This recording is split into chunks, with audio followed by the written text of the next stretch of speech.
So this morning I was thinking about curiosity, and I was thinking about it because I teach about it a lot. And maybe you've heard one of my other videos where I've taught about RAIN. RAIN being an acronym for the process we do in meditation. It can be done when things become challenging, when we have challenging emotions, but really it can be done at any time because it's a process of opening, of acceptance and inquiry. And the acronym RAIN stands for recognizing. So recognizing what's happening, like actually stopping and noticing and recognizing, oh, this is what's happening. Anger's happening. Anticipation's happening. Restlessness, sleepiness, rage, boredom, whatever it is. So we first of all recognize what's happening. Then we allow for it. So if you've been doing this for a while, you might recognize that when we fight something, it doesn't tend to go well. We get more caught in our mind, the proliferations of thought. And what is really helpful is to recognize and then open to whatever the experience is. Whether we like it or dislike it, wish it would go away or wish it would stay. When we open to it, we have a greater chance of getting to know it, receiving insight from it. Which actually happens to be the next letter, I. It stands for inquiry. And for me, that's curiosity. And that is this process of when we allow, we can open and be curious about our experience. And that's where insight can arise from. So curiosity is hugely important in this practice.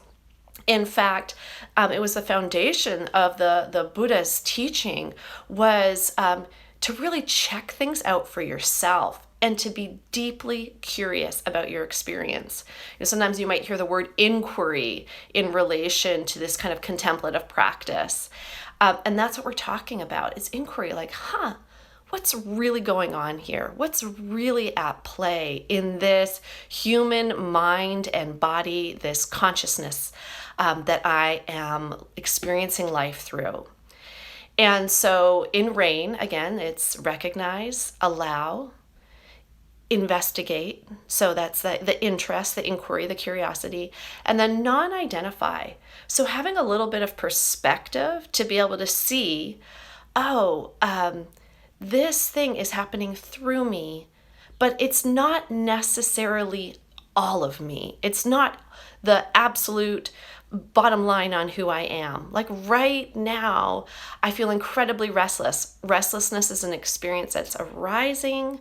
I'm opening to experience it, and it's going to pass through. And so when we non-identify, not dissociate, but when we non-identify, we can start to see things more of how they are. And so this is RAIN, recognize, allow, investigate with curiosity, and non-identify. And this happened for me last night. I don't know about you, but definitely at this time when there's so much upheaval, I found myself more often waking up in the middle of the night. And a terrible habit, like so many of us have, is reaching for my phone. And certainly being home a lot, phone is where there's a lot of connection available. I live by myself, so it's like that's the access point. And but it's not a great thing to always be reaching for. And I'm reaching for it a lot more now that I'm home a lot more. And so what I noticed last night, in the middle of the night, I woke up and I had the thought, I could see it arise in my mind. What about your phone? Right? And I just had enough presence of mind to notice it was like a bright light went off inside of my head when I had the thought of reaching for my phone. I don't know how else to describe it, but it felt like almost like a part of my brain lit up. And as I think about it, I could think, wow, that just might be those circuits that say, yes, give me the phone. But I noticed it. And because I noticed it and because I opened to it and was curious about it and could see it as something that was a thought, an experience that was moving through, it was not definitive instructions. It wasn't exactly who I am. It was able to rise and then pass on. So I could see it for what it was, and I actually went back to sleep. I did not choose to pick up my phone. So this is what curiosity can do for us. It can allow us to recognize things as they are and to investigate, to be curious about them, and then choose how we want to respond. I've mentioned in other weeks, the Yunmen, the ancient Zen master, who said, what is the goal of a lifetime of practice? An appropriate response or a resonant response. That means that we can notice things as they are, and then we choose what is the resonant response. What's the helpful response? We have some volition, some sovereignty with our mind and inside of ourselves. And so today I want to do a little bit of practice around this sovereignty, around this freedom of mind, this resonance of response we can develop when we have curiosity, when we have the ability to investigate and get to know our experience. So, wherever you are, I want to invite you to practice with me. We'll do a short meditation, but enough to notice these things, enough to get to experience it a little bit. And we'll do it in a really simple way. So wherever you are, get comfortable. Even if you're outside, you could pause for a moment. If you're sitting on the couch, you might want to sit up so you can be alert. If you're able to let go of any distractions, that's great. If you're comfortable, it's helpful to close your eyes. This will allow more of your attention to come inside of you, inside of your experience, rather than being pulled by outside distractions. And as you close your eyes and bring your attention in, as my voice is speaking less, you're likely going to become aware of your lived experience inside of your body. And one of the first things that often happens is awareness of your breath. So stay with that. Aware of your breath. Notice where you're most feeling it in your body. It could be at your nostrils where the breath enters and exits. At your chest where it rises and falls. Or in your belly where it expands and releases.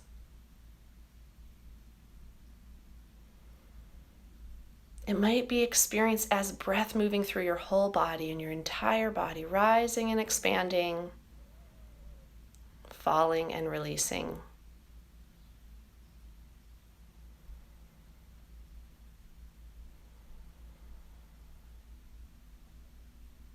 So recognizing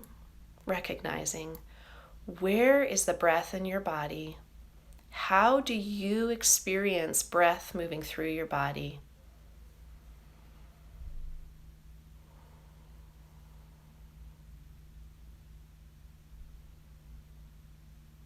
Allowing for it. We're not trying to change it right now. We're simply feeling it.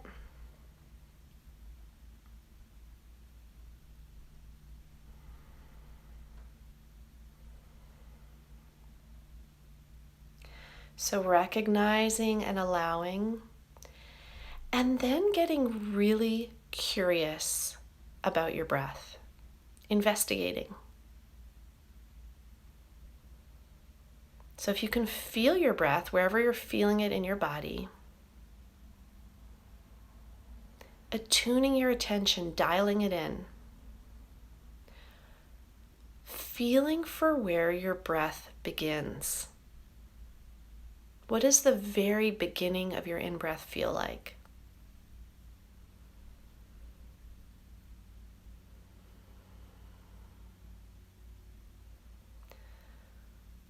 What does the middle of your in-breath feel like as it rises and expands? And what does the end of your in-breath feel like? being really curious, noticing what's there. So breath by breath, you can dial your attention in this way. Oh, where does my breath begin? What does it feel like as it expands? And what does it feel like as it ends at the end of the in-breath?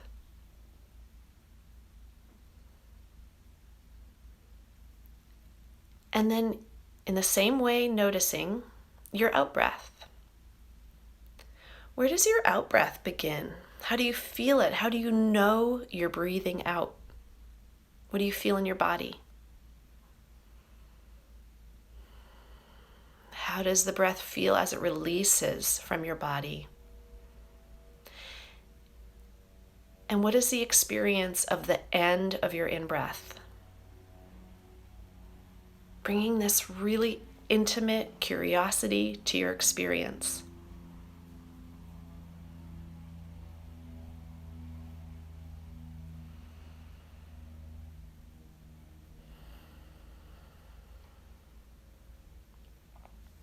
Connecting to the beginning of the in-breath, feeling the full in-breath rise and expand through you, aware of where the in-breath ends, and then noticing the beginning of the out-breath, the full release of the out-breath, and then aware of where the out-breath ends. We're practicing curiosity. If you're just joining us, today we're developing our curiosity with the breath. As you do this, you can even be aware, how am I relating to the breath? Do I feel really tight? Do I wish I could change it? Is my mind kind of jumping in and out, like fading in and attentive and then fading out and distracted? Just noticing the nature of your mind as you relate to the breath through your body. And then continuing to dial in your curiosity. Once again, feeling the very beginning of the in-breath, expanding and rising, and feeling the top of the in-breath. You might notice there's a pause. Feeling that. What does it feel like in your body? What's the sensation of the pause? And then noticing and feeling the beginning of the out-breath. Feeling the full release, relaxation, the coming down of the out-breath. And then again, you may notice a pause. Staying present and curious. What does that feel like in your body? Breath by breath like this, we're developing our curiosity. Curiosity is an antidote to fear. In fact, Peter Levine has said curiosity and our trauma responses cannot coexist at the same time. It is a natural antidote. That doesn't mean we won't have our traumatic, our fearful responses, but we can cultivate this curiosity and slowly change the course of that reaction. And if right now we feel like, oh, I don't like this, or I feel scared, or I feel agitated, we can be curious about that. So if there's an experience, an emotion, or even sounds or thoughts that right now take you away from the breath, be really curious about them. Oh, what's happening right now? Okay, like right now I feel really restless. What does restlessness feel like in my body? And then bringing that same curiosity. Where do I feel it in my body? Is it big or is it small? Is it hot or cool? Does it feel like pressure or softness? So no matter what you experience, you can bring this curiosity to get to know it. Starting with the breath and always coming back to the breath. It's your anchor. It's the thing you can always come back to no matter what. Opening allowing, being curious, feeling the very beginning of your in-breath, experiencing the full in-breath, what it's like through your body, noticing where the in-breath ends, the pause, and then where the out-breath begins. Feeling the full out-breath as it moves through your body, aware of how it feels, and feeling the end of the out-breath. So continuing like this, breath by breath, cultivating curiosity for your experience. And if something else comes in that is strong in your experience, applying the same curiosity to that. The most simple mantra, what's happening right now? And then being curious about it. What is happening inside of me?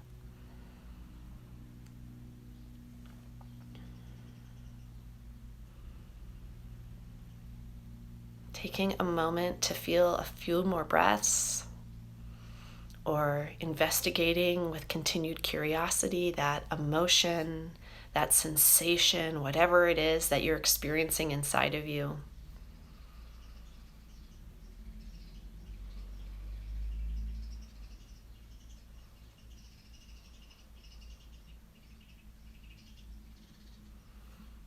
Taking a moment to notice the nature of the curiosity of your mind. Does it feel truly curious, or does it feel judgmental? Just checking out your mind and being curious about it too.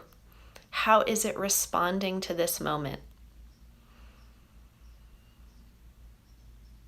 You're getting to know yourself, your experience, and the nature of your awareness with curiosity.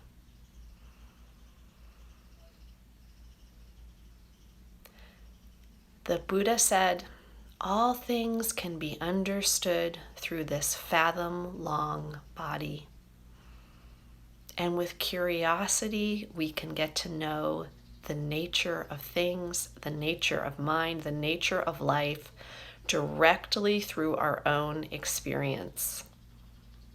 And that's what we're doing in this practice.